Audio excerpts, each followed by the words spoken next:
إن الحمد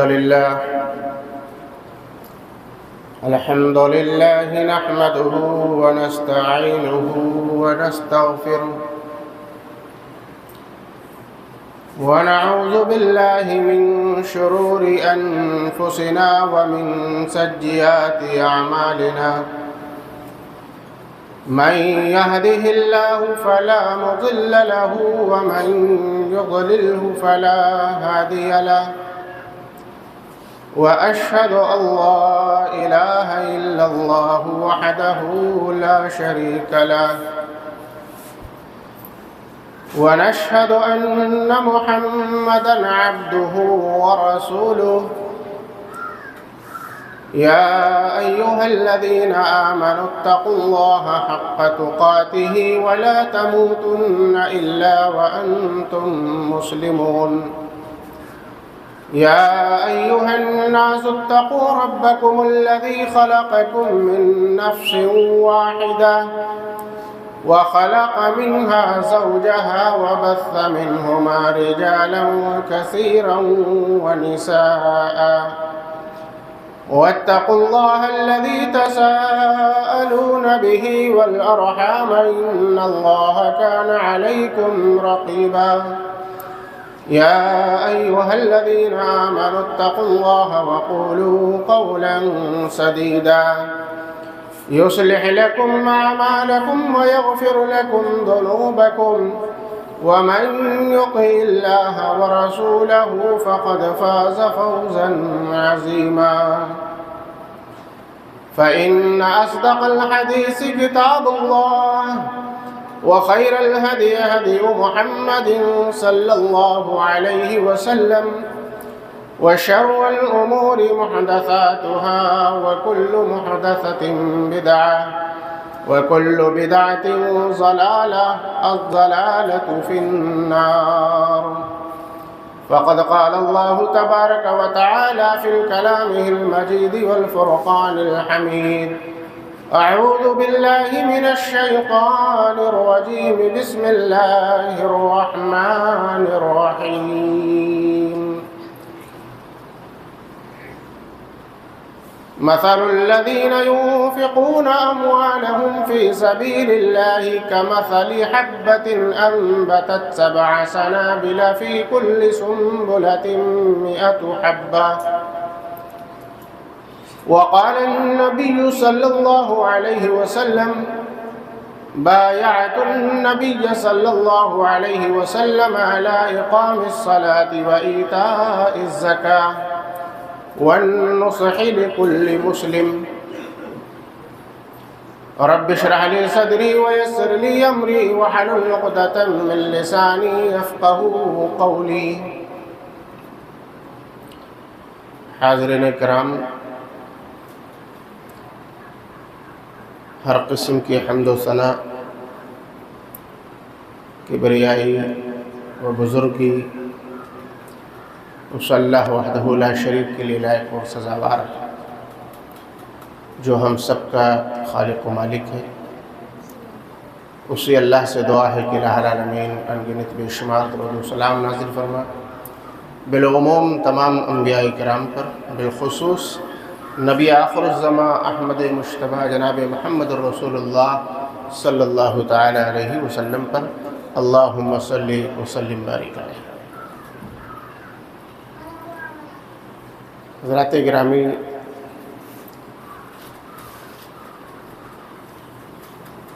رمضان المبارک کے مہینے کا یہ 23واں روزہ ہے.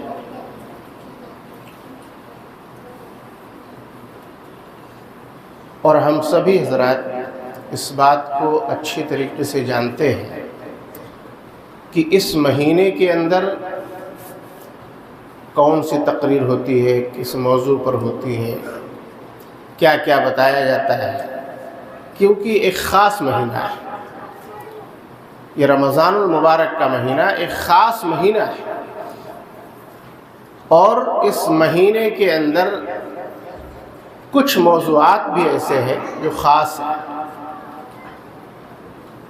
کوئی رمضان کے تعلق سے بولتا ہے، کوئی زکوٰۃ کے تعلق سے بولتا ہے، کوئی صدقۃ الفطر کے تعلق سے بولتا ہے، تو کوئی شب قدر کے تعلق سے بولتا ہے۔ بس اتنے ہی موضوع ہیں جن پر اس مہینے کے اندر گفتگو اکثر و بیشتر ہوتی رہتی ہے۔ بہرحال اللہ سے دعا کرتے ہیں کہ الہ العالمین اب تک ہم نے جتنے بھی روزے، جتنی بھی عبادتیں، جتنی بھی قیام ہم نے کی ہے، اے اللہ ہم جمیع مسلمانوں کی عبادتوں کو قبول فرما۔ آئیے سب سے پہلے ہم یہ دیکھتے ہیں کہ جو موضوع ہمیں ملا ہے وہ موضوع ہے زکوٰۃ کی اہمیت۔ زکوٰۃ کیا ہے؟ زکوٰۃ کیوں نکالا جاتا ہے؟ زکوٰۃ دینے کا حکم اللہ اور اس کے رسول صلی اللہ علیہ وسلم نے کیوں دیا ہمیں؟ ان ساری چیزوں پر ہمیں غور و فکر کرنا ہے، دیکھنا ہے کہ آخر اللہ نے یہ حکم کیوں دیا؟ نبی کریم صلی اللہ علیہ وسلم نے ہمیں یہ راستہ کیوں بتایا کہ تم دنیا کے اندر زکوٰۃ دو؟ زکوٰۃ کا جو معنی ہے، جو مفہوم ہے، جیسے کسی گندگی کو کسی پاک چیز سے صاف کر دینا، کسی گندگی کو کسی پاک چیز سے صاف کر دینا۔ جیسے کپڑا گندا ہو گیا، اب اس کو آپ کیسے صاف کریں گے؟ ایسے آپ ہاتھ پہ رگڑتے رہیں صاف نہیں ہو سکتا ہے، صرف آپ پانی میں ڈال کر کے رگڑ لیں صاف نہیں ہو سکتا ہے، جب تک کہ اس میں آپ آلہ استعمال نہیں کریں گے۔ چاہے آپ صابن استعمال کریں یا صابن کا پاؤڈر استعمال کریں، اس کے بعد وہ کپڑا صاف ہوگا۔ مال کے اندر کچھ میل و کچیل ہوتا ہے، کچھ گندگی ہوتی ہے، جس کو پاک کرنے کے لیے اللہ تبارک و تعالیٰ نے مسلمانوں کو حکم دیا کہ وہ اپنے مال کی زکوٰۃ نکالے جو صاحب استطاعت ہے۔ یعنی اللہ تبارک و تعالیٰ نے جن کو مال دے رکھا ہے وہ اپنے مال سے زکوٰۃ نکالیں، یعنی اپنے مال کو پاک و صاف کریں۔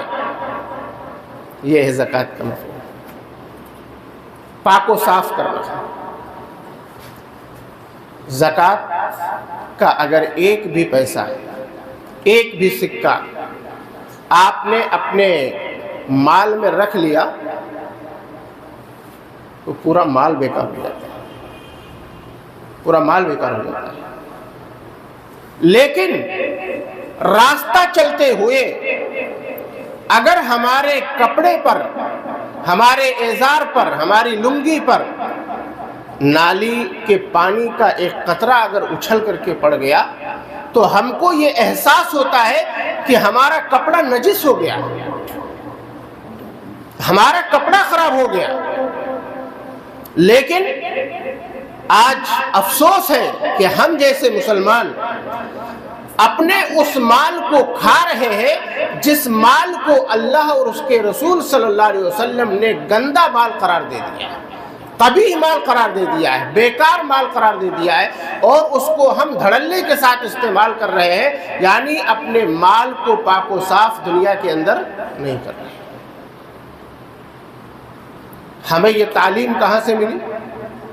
اٹھائیے وہ حدیث بخاری شریف کی، حضرت معاذ بن جبل رضی اللہ تعالیٰ عنہ، اللہ کے رسول جناب محمد رسول اللہ صلی اللہ علیہ وسلم نے حضرت معاذ رضی اللہ تعالیٰ عنہ کو ملک یمن کی طرف روانہ کیا، اور روانہ ہونے سے پہلے کچھ نصیحتیں کی، کچھ باتیں کی حضرت معاذ سے، اور وہ باتیں یہ تھیں کہ اے معاذ، تم ایسے ملک کے اندر جا رہے ہو، ایسی جگہ پر جا رہے ہو جہاں لوگ نہیں جانتے ہیں توحید کیا ہے، رسالت کیا ہے، نماز کیا ہے، زکوٰۃ کیا ہے، حج کیا ہے، یعنی ان کو دین کے تعلق سے علم نہیں ہے۔ میں تمہیں ایسی جگہ بھیج رہا ہوں، ملک یمن ایک ایسی جگہ ہے، لہٰذا تم وہاں جا رہے ہو، اور جانے کے بعد سب سے پہلے ان کو اللہ کی وحدانیت کی دعوت دینا کہ اللہ ایک ہے، اللہ ایک ہے، اور جب وہ یہ مان لے کہ اللہ ایک ہے تو ان کو اس بات کی دعوت دینا کہ محمد الرسول اللہ صلی اللہ علیہ وسلم اللہ کے رسول ہیں، اللہ کے سچے اور پکے رسول ہیں۔ یہ دوسری بات، جب وہ اس چیز کو بھی مان لیں تو ان سے تم کہنا کہ اللہ نے 24 گھنٹے کے اندر 5 وقت کی نماز کو فرض کیا ہے، 5 وقت کی نماز کو فرض کیا ہے۔ پھر جب وہ نماز پڑھنے لگے، نماز قائم کرنے لگے، تو ان سے کہنا کہ اللہ نے سال میں ایک بار 1 مہینہ رمضان کے روزے رکھنے ہیں، رمضان کا روزہ رکھنا ہے تمہیں 1 مہینہ۔ جب وہ روزہ رکھنے لگے تو ان سے کہنا کہ تمہارے پاس جو مال ہے اس مال میں سے سال گزرنے کے بعد صاحب استطاعت اپنے مال سے زکوٰۃ نکالے گا اور ہم تمہارے مال سے لیں گے اور تمہارے ہی لوگوں میں تقسیم کر دیں گے۔ یعنی جو بھی تمہارے درمیان غریب ہے، فقیر ہے، مسکین ہے، ضرورت مند ہے، حاجت مند ہے، ہم ان کے اندر تقسیم کر دیں گے، ہم اس کو لاد کر نہیں لے جائیں گے، لہٰذا تمہیں سے لے کر کے اور تمہارے ہی درمیان اس کو تقسیم کر دینا ہے۔ ان 5 باتوں کا تذکرہ رسول اللہ صلی اللہ علیہ وسلم نے حضرت معاذ بن جبل رضی اللہ تعالیٰ عنہ سے کیا کہ جانے کے بعد یہ ساری چیزیں ان کے سامنے رکھنا۔ اس سے کیا معلوم ہوا؟ اگر کوئی شخص، گرچہ وہ مسلمان ہی ہے، تمام ایسے مسلمان ہیں دنیا کے اندر جو گمراہ ہیں، شراب پی رہے، ان کو نہیں معلوم ہے کہ دین کیا ہے، رسول کیا ہے، اللہ کی وحدانیت کیا ہے، نماز کیا ہے، روزہ کیا ہے، ان سے کوئی تعلق نہیں ہے، جوا کھیل رہے، افیم اور چرس گانجا استعمال کر رہے، اسی طریقے سے اور بھی بہت سارے الٹے سیدھے کام ان کے پاس ہے۔ جس کام نے، جس عمل نے ان کو دین سے اتنا دور ڈھکیل دیا ہے کہ سوائے دنیا کے اور سوائے ان کو اس عمل کے اور کچھ نہیں دکھائی دیتا ہے کہ اس کے آگے پیچھے اور کچھ نہیں۔ تو ایسے لوگوں کو کیا بتائیں گے؟ اگر وہ آپ سے قریب آ جائے، آپ کی قربت اختیار کر لے کہ ہم ان کی بات سنیں، تو آپ اس کے سامنے اگر یہ کہہ دیں بھائی آپ اللہ کو مانیں، رسول کو مانیں، نماز بھی پڑھیں، روزہ بھی رکھیں، زکوٰۃ بھی دیں، حج بھی کریں، تو کیا کرے گا؟ وہ مان لے گا آپ کی بات کو؟ نہیں مانے گا، قطعی نہیں مانے گا۔ کیوں؟ کیونکہ وہ دین سے دور ہے اور اس کے اوپر ایک بوجھ محسوس ہونے لگا، ایک بوجھ محسوس ہونے لگا کہ ہم اتنے کام کیسے کر سکتے ہیں، اللہ کو بھی مانے، رسول کو بھی مانے، نماز بھی پڑھے، زکوٰۃ بھی دے، روزہ بھی رکھے، حج بھی کرے، اتنے کام مجھ سے کیسے ہو پائیں گے؟ لیکن اگر آپ سب سے پہلی دعوت یہ دیں کہ آپ پہلے ایک اللہ کی وحدانیت کی گیت گائیں تو وہ مان لیں۔ جب وہ اللہ کو ماننے لگے تو پھر رسول اللہ صلی اللہ علیہ وسلم کی رسالت کے بارے میں پھر ایسی دھیرے دھیرے، جس طریقے سے میں نے حدیث کو بیان کیا ہے، خطبے کے اندر وقت زیادہ نہیں ہوتا ہے اس لیے میں تیزی سے چل رہا ہوں، تو زکوٰۃ نکالنے کا حکم اللہ تبارک و تعالیٰ نے اور رسول اللہ صلی اللہ علیہ وسلم نے ہمیں کیوں بتایا؟ اس کی وضاحت یہ ہو گئی کہ زکوٰۃ کے ذریعے سے ہمارا مال بالکل پاک و صاف ہو جاتا ہے، جس طریقے سے کوئی سفید کپڑا اپنے میل و کچیل سے پاک و صاف کر دیا جاتا ہے، اسی طریقے سے وہ مال بالکل پاک و صاف ہو جاتا ہے۔ زکوٰۃ ہر صاحب استطاعت پر واجب ہے، فرض ہے، ہر صاحب استطاعت پر، ایسے ہر مسلمان پر فرض نہیں ہے۔ زکوٰۃ اور حج یہ 2 رکن ایسے ہیں جو صرف صاحب استطاعت پر فرض ہے، اور آپ سبھی لوگ، ہم بھی، ہر آدمی یہ جانتا ہے کہ زکوٰۃ سونے پر کتنا نکلتا ہے، چاندی پر کتنا نکلتا ہے، اور عام طور سے انسان سنتا رہتا ہے کہ 7.5 تولہ سونا، جب اس پر سال کی مدت گزر جائے تو 2.5% اس میں سے زکوٰۃ ہے، 52.5 تولہ چاندی، جب اس پر سال گزر جائے تو اس پر 2.5% زکوٰۃ ہے۔ اسی طریقے سے ہمارا کوئی بزنس ہے، کوئی تجارت ہے، کوئی کاروبار ہے، اور اللہ تبارک و تعالیٰ مجھے مال دے رہا ہے، اور 1 سال گزرنے کے بعد اگر میرے پاس اتنا مال آ چکا ہے جو صاحب نصاب کو پہنچ رہا ہے، تو ہمارے اوپر زکوٰۃ فرض ہو جاتی ہے۔ بیٹھ جائیے آپ لوگ، بالکل زکوٰۃ فرض ہو جاتی ہے۔ تو یہ ہر صاحب استطاعت کے لیے، اب اس میں کوئی جان نہیں چھڑا سکتا ہے کہ نہیں میرے پاس نہیں ہے، میں قرض دار ہوں، تو میرے پاس ایسا ہے، تو میرا لون ہے بینک میں، تو فلاں ہے تو فلاں ہے۔ یہ سب بہانے بازی ہے، یہ سب بہانے بازی ہے۔ ہم لوگ تو دنیا دیکھ رہے ہیں، کتنے بہانے والے لوگ ہیں مسلمانوں میں ہندوستان کے اندر۔ 20 سال ہو گئے مجھے یہی کرتے کرتے، 20 سال ہو گئے تقریباً۔ بہانہ آدمی کے پاس بلڈنگ بنانے کے لیے قرض لے لیا، یہ قرض ہے۔ 4 ویلر گاڑی خریدنے کے لیے قرض لے لیا، یہ قرض ہے۔ 4 بیگھہ زمین خریدنے کے لیے قرض لے لیا بینک سے، یہ قرض ہے۔ اسلام کے اندر اس کو قرض نہیں مانا جاتا ہے کہ آپ اپنی پراپرٹی، اپنی جائیداد بنانے کے لیے قرض لیں اور یہ کہیں کہ میں قرض دار ہوں، اس کو قرض نہیں مانا جاتا ہے۔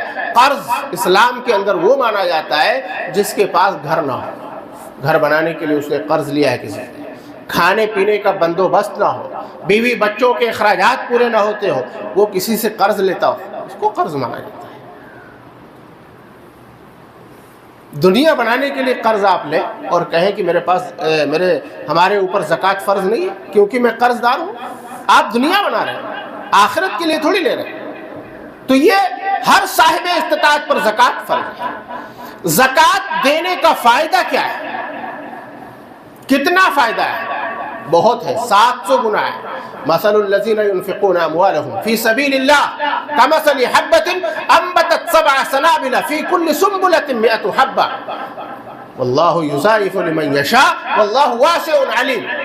اللہ نے ارشاد فرمایا کہ اس کی مثال ایسے ہے، یعنی اس معاملے میں، زکوٰۃ اور صدقے کے معاملے میں ایک سکہ اگر کوئی خرچ کرتا ہے، اس کی مثال کیا ہے؟ اللہ نے ارشاد فرمایا کہ زمین سے جب کوئی پودا نکلتا ہے، جیسے اس وقت گیہوں کا موسم چل رہا ہے، فصل چل رہی ہے، آپ نے کتنی بیج ڈالی تھی؟ 1 بیج، بکھیر دیا تھا آپ نے، جگہ جگہ نہیں رکھا ہے آپ نے کہ یہاں رکھے یہاں رکھے یہاں رکھے، مٹھی میں لیا اور بکھیر دیا، کہیں پڑا کہیں نہیں پڑا، بس ایک تجربے کے مطابق انسان بیج کو ڈال دیتا ہے۔ اللہ نے فرمایا مثل الذین ينفقون اموالهم، ہم تمہارے لیے ایک مثال بیان کر رہے ہیں، جو ایک بیج ڈالتے ہو اس سے ایک پودا جو نکلتا ہے، ایک درخت تیار ہوتا ہے، اس میں 7 بالیاں ہو جاتی ہیں۔ کتنی؟ 7 بالیاں، اور ہر بالی میں 100 دانے ہوتے ہیں، 100 دانے۔ کمثل حبۃ انبتت 7 سنابل فی کل سنبلۃ 100 حبۃ، ہر بالی میں 100 دانہ ہوتا ہے، اور 7 بالیاں نکلی ایک دانے سے۔ ایک دانہ ہم نے ڈالا، اس میں ایک پودا نکلا، پھر 7 بالیاں اس میں تیار ہوئی، ہر بالی میں 100 دانہ پیدا ہوا۔ کتنے ہو گئے؟ 700 دانے ہو گئے۔ اللہ نے ارشاد فرمایا جب میرا بندہ خلوص دل سے، اچھی نیت کے ساتھ اللہ کی رضا جوئی کے لیے 1 روپیہ جب کسی کو دیتا ہے، کسی ضرورت مند کو، تو میں 700 نیکیاں اس کو دیتا ہوں۔ جس طریقے سے زمین سے ایک دانے سے 700 دانے تیار کر دیتا ہوں، اسی طریقے سے ایک سکے کے بدلے میں 700 نیکیاں اس کو عطا کرتا ہوں۔ واللہ یضاعف لمن یشاء، اللہ جسے چاہتا ہے دیتا ہے۔ واللہ واسع علیم، کیونکہ وہ بہت زیادہ وسعت والا ہے۔ معلوم یہ ہوا، اور امام ابن کثیر رحمۃ اللہ علیہ کہتے ہیں کہ 700 ہی نہیں، 7000 بھی وہ دے سکتا ہے۔ واللہ یضاعف لمن یشاء کہا کہ میں 7000 بھی دے سکتا ہوں، جتنا جی چاہے گا اتنا دے سکتا ہوں۔ کس کے بدلے میں؟ ایک سکہ۔ اگر کوئی امیر آدمی ابھی مجھ سے کہے خطبے کے بعد کہ مولانا صاحب آپ 100 روپیہ مجھے دے دیجئے، کل 700 روپے لے لینا، تو مجھے کیا فرق پڑتا ہے بھائی؟ دینے سے کوئی ہچکچاہٹ ہے مجھے؟ فوراً میں نکال کے دے دوں گا، لے بھائی 700 کیا 200 لے لو، 1400 دے دینا، مجھے 500 لے لو، 3500 دے دینا۔ کسی انسان کو گرا گزرے گا، چاہے وہ قرض لا کے دے دے کہ 1 کے بدلے 700 مل رہا ہے۔ یہاں ہمارا اور آپ کا حال ہے کہ جو بیٹھے بٹھائے عرش پر مستوی ہے، ہم زمین پر کوئی حرکت کرتے ہیں، اور وہ 700 نہیں 7000 بھی 7 لاکھ بھی نیکیاں ہمیں دینے کے لیے تیار بیٹھا ہے۔ لیکن ہمارا رجحان، ہمارا لگاؤ، ہمارا جھکاؤ اس رب کی طرف کیوں نہیں ہو رہا ہے؟ اس رب کی طرف ہونا چاہیے۔ تو یہ زکوٰۃ کے فائدے ہیں۔ بہت زیادہ گفتگو میں نہیں کر پاؤں گا، بس ایک مختصر سی بات ہے. یہ زکوٰۃ کا فائدہ ہے. دوسری چیز، زکوٰۃ ہم کیوں دیتے ہیں؟ کیونکہ ہم نے وعدہ کیا ہے نبی کریم صلی اللہ علیہ وسلم سے. جو خطبہ مسنونہ کے بعد ہم نے حدیث پڑھی، بخاری شریف کی روایت ہے کتاب الزکوٰۃ کی، فرمایا بایعت النبی صلی اللہ علیہ وسلم، صحابہ کرام نے بیعت کی رسول اللہ صلی اللہ علیہ وسلم علی اقام الصلاۃ، کہ اللہ کے رسول ہم نماز قائم کریں گے، وایتاء الزکاۃ، اور ہم زکوٰۃ ادا کریں گے، والنصح لکل مسلم، اور مسلمان کے ساتھ ہم خیر خواہی کریں گے. ان تین باتوں کی بیعت کی گئی. اب بتائیے ہم کتنے وعدہ خلاف ہیں؟ ہم نے نبی سے وعدہ کیا ہے نا کہ ہم یہ کام کریں گے، لیکن ہم کتنے وعدہ خلاف ہیں؟ ان تینوں میں سے کوئی بھی کام نہیں کر پا رہے ہیں.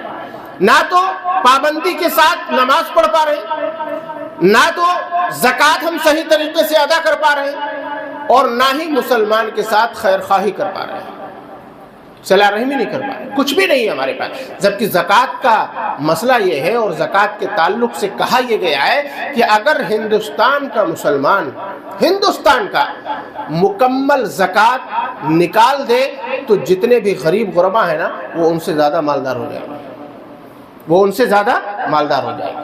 مثال کے طور پر یہ آپ کا گرام ستھن ہے نا، ستھن کے اندر مثال کے طور پر 100 گھر ہیں مسلمان کے، جس میں سے 10 غریب ہیں، 90 صحیح ہیں جن کا زکوٰۃ نکلتا ہے. کسی کا 5,000، کسی کا 10,000، کسی کا 20، کسی کا 50 بھی نکلتا ہوگا، کسی کا لاکھ بھی ہوگا.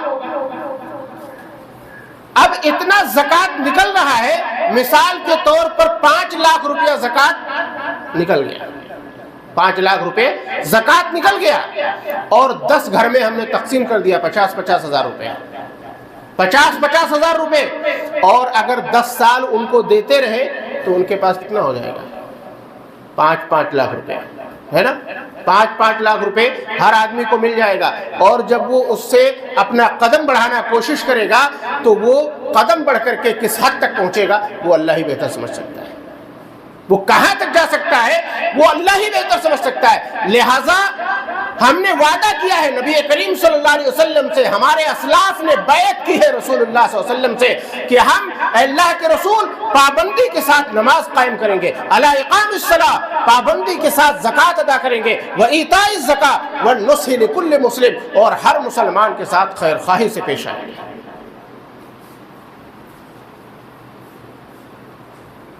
یہ ہوا مسئلہ.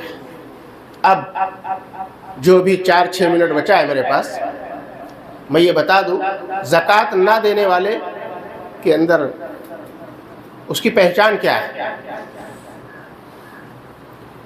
زکوٰۃ جو انسان نہیں دیتا ہے، تو جیسے ہم پہنچے آپ کے پاس اور ہم نے کہا کہ بھائی صاحب میں ضرورت مند ہوں، اگر کچھ پیسہ آپ نکالے ہو زکوٰۃ وغیرہ مجھے دے دیجیے.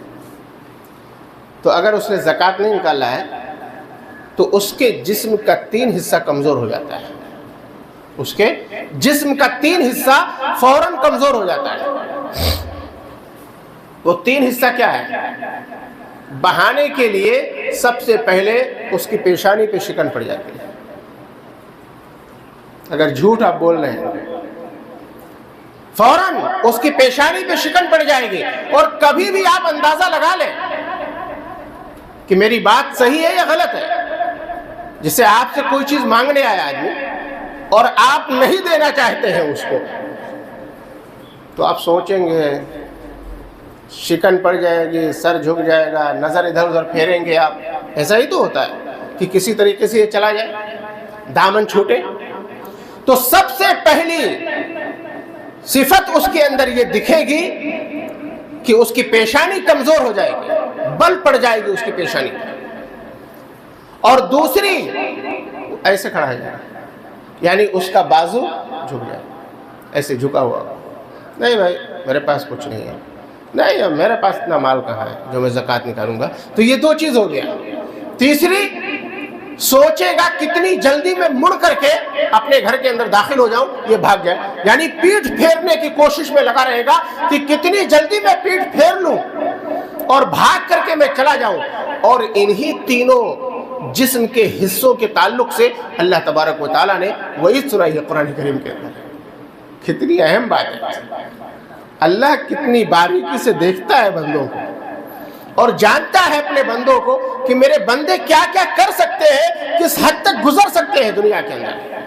سورۃ توبہ کے اندر اللہ نے ارشاد فرمایا والذین یکنزون الذھب والفضة ولا ينفقونها في سبيل الله فبشرهم بعذاب أليم يوم يحمى عليها في نار جهنم فتقوى بها جباههم وجنوبهم وظهورهم هذا ما كنزتم لأنفسكم فذوقوا ما كنتم تكنزون۔ یہی وعید ہے نا سورۃ توبہ کے اندر۔ افسوس ہونا چاہیے، ہم بد نصیب ہیں کہ اللہ تبارک و تعالیٰ دنیا کے اندر مجھے مال بھی دے رہا ہے اور مال دینے کے ساتھ ساتھ صرف یہ کہہ رہا ہے کہ میں مختصر سا کہہ رہا ہوں کہ اس میں سے تم خرچ کر دو اللہ کے راستے میں اور اس کے بدلے تم جنت خریدو، جنت خریدو۔ اور جنت ہی نہیں، یہ صدقہ اور زکوٰۃ ایک ایسی چیز ہے جو اللہ کے غضب کو ڈھانپ دیتی ہے، ٹھنڈی کر دیتی ہے، ٹھنڈی کر دیتی ہے۔ اللہ کے رسول صلی اللہ علیہ وسلم نے فرمایا الصدقۃ سر تطفئ غضب الرب، اللہ کے غضب کو ڈھانپ لیتی ہے یہ صدقہ، اس کے غضب کو کمزور کر دیتی ہے، ٹھنڈا کر دیتی ہے۔ یہ صدقہ ایک ایسی چیز ہے۔ تو اللہ نے ارشاد فرمایا کہ میدان محشر میں وہی مال، وہی خزانہ تمہارا، والذین یکنزون الذھب والفضة ولا ينفقونها فی سبیل اللہ۔ اے نبی پاک صلی اللہ علیہ وسلم، آپ ان لوگوں کو بتا دیجئے جن لوگوں نے اپنا مال جمع کر کے رکھ لیا ہے دنیا کے اندر، فبشرہم، ان کو سنا دیجئے، ان کو بشارت دے دیجئے بعذاب علیم، اللہ کے دردناک اور باریک عذاب کی، ان کو آپ بشارت سنا دیجئے۔ یوم یحمى علیہا فی نار جہنم، پھر اسی مال کو اللہ تبارک و تعالی جہنم کے اندر تپائے گا۔ سونا تپاتے ہوئے دیکھا ہوگا نا، پگھل جاتا ہے۔ جباہہم، پھر تمہاری پیشانی کو داغے گا۔ وجنوبہم، پھر تمہارے بغلوں کو داغے گا۔ وظہورہم، پھر تمہاری پیٹھ کو داغے گا۔ ھذا ما کنزتم، اور وہی مال جہنم کے اندر کھولنے کے بعد، پگھلنے کے بعد وہ کہے گا تم سے کہ اے اللہ کے بندے، میں تیرا مال ہوں، میں تیرا خزانہ، جسے تو دنیا کے اندر جمع کیا کرتا تھا۔ اور ویل ہے، بربادی ہے ایسے لوگوں کے لیے۔ سورہ ہمزہ آپ پڑھتے ہوں گے، نمازوں کے اندر سنتے ہوں گے، ویل لکل ہمزۃ لمزہ۔ اے نبی پاک صلی اللہ علیہ وسلم، ایسے لوگوں کے لیے تباہی اور بربادی ہے دنیا اور آخرت کے اندر، جو اپنا مال جمع کرتے ہیں، الذی جمع مالا وعددا، اور اس کو گنتے رہتے ہیں۔ جمع کر دیا 10 لاکھ روپے، روز کیلکولیٹر پہ مارتا رہتا ہے، کتنا خرچ ہوا، کتنا بچا، کتنا گیا۔ الذی جمع مالا وعددا یحسب ان مالہ اخلد۔ بہت ہی خطرناک وہ مرحلہ ہے، وہ منزل جو آخرت کی ہے، وہ بہت ہی بھیانک جگہ ہے جہاں پر ہمیں اپنے آپ کو بچانا ہے۔ اور اللہ یہاں کیا کہہ رہا ہے؟ ھذا ما کنزتم لانفسکم فذوقوا ما کنتم تکنزون۔ آج ہم اپنے مال سے کتنا بچا سکتے ہیں؟ سال گزرنے کے بعد زیادہ سے زیادہ 10,000، 12,000، 15,000۔ اگر کسی کے پاس کروڑوں کی ہے تو 2.5 لاکھ ہے، 2.5 لاکھ۔ اگر کروڑوں کی ہے اور 2.5% اس میں سے نکال رہا تو 2.5 لاکھ روپے اس کی زکوٰۃ نکال رہے ہیں۔ یہ تو معمولی آدمی تو 10,000، 12,000، 15,000، 50,000 اس کو بچا لیا ہم نے سال میں، لیکن اس کا انجام کیا ہے؟ یہ نماز پڑھ رہے، یہ تراویح پڑھ رہے، یہ خطبہ سن رہے، یہ اچھے کام کر رہے، یہ لوگوں کو ایسا کر رہے، دعوت ہو رہی ہے، افطاری ہو رہی ہے، سحری کا انتظام ہو رہا، یہ سب بیکار ہو جائے گا۔ وہی آئے گا چیختا ہوا، میں تیرا مال ہوں، میں تیرا خزانہ ہوں۔ اللہ کے رسول جناب محمد رسول اللہ صلی اللہ علیہ وسلم فرماتے ہیں کہ وہی مال ایک اژدہے کی شکل میں آتا ہوا ہے۔ بخاری شریف کے اندر یہ پوری روایتیں موجود ہیں، کتاب الزکوٰۃ آپ کھولیں گے تو ایک کے بعد ایک حدیث آپ کو ملتی جائے گی۔ آئے گا سانپ کی اژدہے کی شکل میں، اس کے 2 نقطے ہوں گے نیلے نیلے، جس طریقے سے ہوتے ہیں سانپوں کے، اور آتے ہی ڈسے گا۔ کیا بولے گا؟ انا کنزک انا مالک، بولے گا میں تیرا مال ہوں، میں تیرا خزانہ ہوں۔ اب بتائیے، ہم نے دنیا کے اندر بیوی بچوں کے لیے اپنا ایمان کھو دیا، اپنے عقیدے کو خراب کر لیا 10 12 15 ہزار روپے کے لیے۔ اس کا نقصان کتنا بڑا ہے کہ پوری دنیا کے سامنے ہمیں ذلیل اور رسوا کر دے گا وہ 10 12 ہزار۔ یہ ہو سکتا ہے اس سال ہم نے زکوٰۃ نہیں نکالا اور رمضان کے بعد میں چلا جاؤں دنیا سے، کون جانتا ہے کہ آئندہ سال میرے پاس آئے گا یا نہیں آئے گا، آئندہ رمضان میرے پاس آئے گا یا نہیں آئے گا، مجھے نہیں معلوم ہے۔ تو لہٰذا ضرورت اس بات کی ہے کہ ہم اس دن کی ذلت و رسوائی سے اپنے آپ کو محفوظ کر لیں۔ آج وقت ہے ہمارے پاس، اور اس مہینے کو اللہ تبارک و تعالیٰ نے اسی لیے بنایا ہے، آمنوا کتب علیکم الصیام کما کتب علی الذین من قبلکم لعلکم تتقون۔ اے مسلمانوں، اے ایمان والو، تم یہ مت سمجھو کہ ہم نے تمہارے اوپر کوئی بوجھ ڈال دیا ہے، بلکہ تم سے پہلے بھی ہم نے روزوں کو فرض کیا تھا لوگوں پر۔ تتقون، مقصد یہ ہے اس مہینے کو بنانے کا تاکہ تمہارے اندر اللہ کا خوف پیدا ہو جائے۔ اور اگر اللہ کا خوف نہیں پیدا ہوا، ہم نماز نہیں قائم کر سکے، ہم زکوٰۃ نہیں دے سکے، ہم اللہ کے راستے کو نہیں پا سکے، تو معلوم یہ ہونا چاہیے اور ہمیں اپنے نفس سے خود پوچھنا چاہیے کہ ہم سچے پکے مسلمان نہیں ہیں۔ اس بات کو ہم ذہن نشین کر لیں کہ ہم سچے پکے مسلمان نہیں ہیں کہ رمضان آئے تو مینڈک کی طرح جس طریقے سے برسات میں پیلا مینڈک نکلتا ہے اور بارش ختم ہونے کے بعد پھر وہ 11 مہینے نہیں دکھائی دیتا ہے کہ کہاں گیا، وہ کہاں چھپا ہوا ہے، جیسے ہی 4 بوندی گرے گی آسمان سے وہ نکل پڑتا ہے۔ یہ آج مسلمانوں کا حال ہے، یہ مسلمانوں کا حال ہے کہ رمضان کا چاند نکلتے ہی ہر مسلمان نمازی ہو جاتا ہے، اور عید کا چاند، شوال کا چاند نکلتے ہی ہر نمازی بے نمازی ہو جاتا ہے۔ تو کیا وہ نمازی ہے؟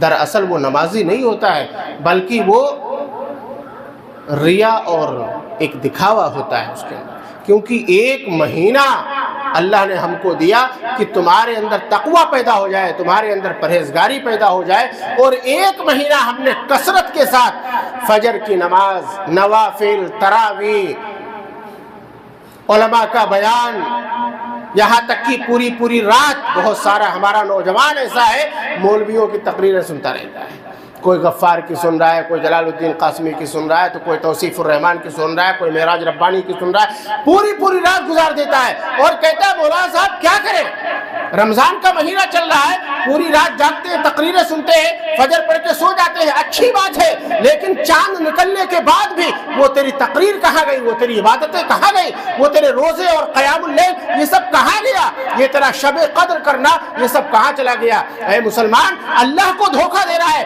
نہیں، یخادعون اللہ والذین آمنوا وما یخدعون الا انفسهم وما یشعرون۔ اللہ نے ارشاد فرمایا سورہ بقرہ کا 2 صفحہ ہے، الف لام میم کا، فرمایا کہ اے اللہ کے بندے، تو کسی مومن کو دھوکہ نہیں دے سکتا ہے، تو اللہ کو دھوکہ نہیں دے سکتا ہے، الا انفسهم، مگر تو اپنے نفس کو دھوکہ دے رہا ہے، وما یشعرون، تیرے پاس عقل نہیں ہے۔ اگر میں ابھی کہہ دوں کہ آپ سبھی لوگ بے عقل ہیں تو آپ لوگ ہمارے اوپر ٹوٹ پڑیں گے، مولانا صاحب ہم کو بے عقل کہہ رہے ہیں، ہمارا تو اتنا بڑا کاروبار چل رہا ہے، ہم نے اتنی بڑی بلڈنگ بنوا لی، ہمارے پاس اتنی بڑی شہرت ہے، ہمارے پاس 20 لاکھ کی گاڑی ہے، ہم نے دماغ لگا کر کے کمایا ہے، لیکن یہ سب دماغ نہیں ہے، یہ تو دنیا میں چل رہا ہے۔ اللہ نے فرمایا وما یشعرون، تیرے پاس عقل ہے ہی نہیں، اگر عقل ہوتی تو ایسا کام نہیں کرتا، تو یہ سوچتا کہ لوگوں کو دکھانے میں کہ ہاں میں مسلمان ہوں، ایک مہینہ عبادت کرتا رہتا، یا اللہ کو دکھا رہا ہے کہ نہیں اللہ میں تو عبادت گزار ہوں۔ یہ تو حال وہی ہے کہ ایک شخص اوپر سے گرتا ہے اور ایک درخت کی ٹہنی کو پکڑ کر کے لٹک جاتا ہے، فرشتے اس سے کہتے، اللہ سے کہتے ہیں کہ اے اللہ تیرا بندہ تجھے پکار رہا ہے، بچا لے اپنے بندے کو۔ اللہ نے کہا کہ اے میرے فرشتوں مجھے بھروسہ نہیں ہے اس کے اوپر، ارے نہیں اللہ یہ بہت یاد کر رہا ہے تجھے، بہت پکار رہا ہے، تو اس کو بچا لے۔ اللہ نے کہا ٹھیک ہے جاؤ اس سے کہہ دو کہ ہاتھ چھوڑ دے، چھوڑنا تیرا کام، بچانا میرا کام۔ چھوڑ سکتا ہے کوئی؟ یہ ہے اصل عقیدہ۔ اللہ نے کہا جاؤ اس سے کہہ دو، تو پکڑ کر کے لٹکا ہوا ہے ٹہنی کہ ہاتھ چھوڑ دے، اب وہ نیچے دیکھ رہا ہے 100 فٹ گہرائی ہے, ہاتھ چھوڑتا ہوں تو نیچے جاتا ہوں, ایسے ہی مر جاؤں گا, اور اگر لٹکا رہتا ہوں تب بھی آئرن کی کمی سے مر جاؤں گا. لیکن اللہ نے کہا چھوڑنا تیرا کام ہے, بچانا میرا کام ہے.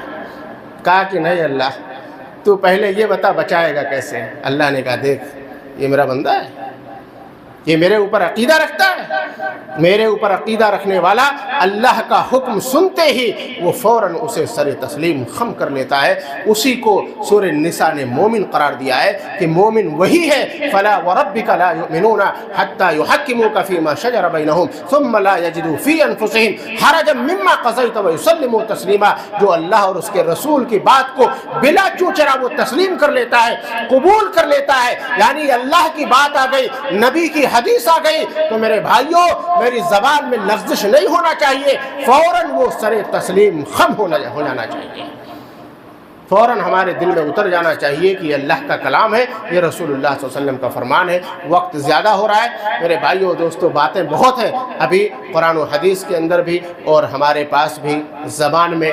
اللہ تبارک و تعالی ہم سبھی کو صحت یاب رکھے اور دین کی باتیں کرنے کی توفیق عطا فرماتا رہے. اللہ تبارک و تعالی ہم سب کی زندگی کو لمبی رکھے تاکہ ہم دین میں جڑے رہیں اور دین میں لگے رہیں اور دین کا کام کرتے رہیں, کیونکہ میرے بھائیوں اور دوستوں نجات کا ذریعہ اس کے علاوہ دنیا کے اندر اور کچھ نہیں ہے. اس کے علاوہ اور کچھ نہیں ہے کہ ہم کچھ اور کر کے نجات حاصل کر لیں گے, نہیں ہو سکتا ہے. تو یہ چند باتیں تھیں جو ہم نے کچھ زکوٰۃ کے تعلق سے بھی, اس کے نقصانات کے تعلق سے بھی, اور کچھ نماز اور زکوٰۃ کو ملا کر کے ہم نے جو گفتگو کی ہے, وہ ہمارا مقصد یہ تھا کہ ہم کچھ سمجھ لیں کہ ہمیں کرنا کیا ہے دنیا کے اندر. آئیے ہم اللہ سے دعا کرتے ہیں کہ الہ العالمین ہم سبھی کو قرآن و سنت پر چلنے کی توفیق عطا فرمائے. کتنا 1 سا 2.5 کلو جو حدیث ہے رسول اللہ صلی اللہ علیہ وسلم کی, 1 سا, اور 1 سا کا وزن ہوتا ہے 2.5 کلو. یعنی ہر آدمی کے پیچھے 2.5 کلو غلہ نکلتا ہے, یا اس کا پیسہ آپ جوڑ کر کے نکالیں. جیسے بہت سارے لوگوں کے پاس غلہ نہیں ہوتا ہے, لیکن سب سے بہترین طریقہ لن تنالوا البر حتى تنفقوا مما تحبون وما تنفقوا من شيء فإن الله به عليم. اللہ نے ارشاد فرمایا کہ تم نیکی تک نہیں پہنچ سکتے ہو جب تک کہ اپنی محبوب چیز اللہ کے راستے میں خرچ نہ کر دو. تو معلوم یہ ہوا کہ جو کچھ ہم محبوب سمجھتے ہیں, جیسے 40 روپیہ کلو چاول کھانا ہم پسند کرتے ہیں, خان صاحب لوگ تو نہیں ہے زیادہ یہاں پہ, ہاں خان صاحب لوگ بہت آگے رہتے ہیں, بھائی میں تو 50 میں کھاتا ہوں, میں تو 40 روپے کلو کھاتا ہوں. تو جو کھاتے ہیں نا وہی نکالیں, گیہوں کی طرف مت جائیے گا, وہ 24 روپے کلو ہے. اگر چاول کھاتے ہیں وہ محبوب ہے ہمارے درمیان, تو ہم اس کو نکالیں, کیونکہ قرآن کریم ہمیں یہ حکم دے رہا ہے کہ جو سب سے زیادہ محبوب ہو آپ کے پاس وہ اللہ کے راستے میں آپ خرچ کریں. یعنی خود جو کھاتے ہو وہ اپنے سامنے والے کو دینے کی کوشش کریں کہ جو غریب ہے وہ بھی 40 روپیہ کلو غلہ کھا لے میرے ذریعے سے جو اللہ نے میرے پاس دیا ہے, اور اس میں اس کا حق ہے. تو 2.5 کلو, اب جیسے 40 روپے کلو کے حساب سے آپ نکال لیں تو 100 روپیہ ایک آدمی کا ہوا. اگر آپ غلہ نہیں نکال لیں, یا جو کمزور لوگ ہیں گیہوں نکال لیں, تو 24 روپیہ میرے خیال سے اس وقت ریٹ چل رہا ہے 23 یا 24 روپے, تو ایک آدمی کا 60 روپیہ بن رہا ہے. تو اس حساب سے وہ نکال دے. اگر 10 لوگ ہیں تو 600 روپے ہو گئے, 7 لوگ ہیں تو 6 7 42 420 روپے ہو گئے. بس اتنا ہے. باقی کھجور اور منقع اور بادام اور کاجو کی طرف مت جائیے, وہ تو اس زمانے میں چل رہا تھا. آج بھی اگر کوئی شخص نکالنا چاہتا ہے تو نکال سکتا ہے, کوئی مناہدی نہیں ہے. آپ کے پاس مال ہے, آپ 2000 روپے کلو اگر کوئی چیز مل رہی ہے اس کو آپ خرید کر کے اللہ کے راستے میں نکالیں. انشاءاللہ میں نے وہ گڑت بتا دی نا آپ کو, 1 کے بدلے 700, اگر 2000 خرچہ کیا تو 7 دونی 14000, وہاں نیکی تیار. 14000 نہیں بلکہ 1,40,000, وہاں نیکی تیار ہے, آپ کی نیکی تیار ہے. اللہ ہم سب کو اچھی سمجھ اچھے عمل کی توفیق عطا فرمائے. آمین. تقبل یا رب العالمین. وآخر دعوانا ان الحمد للہ رب العالمین.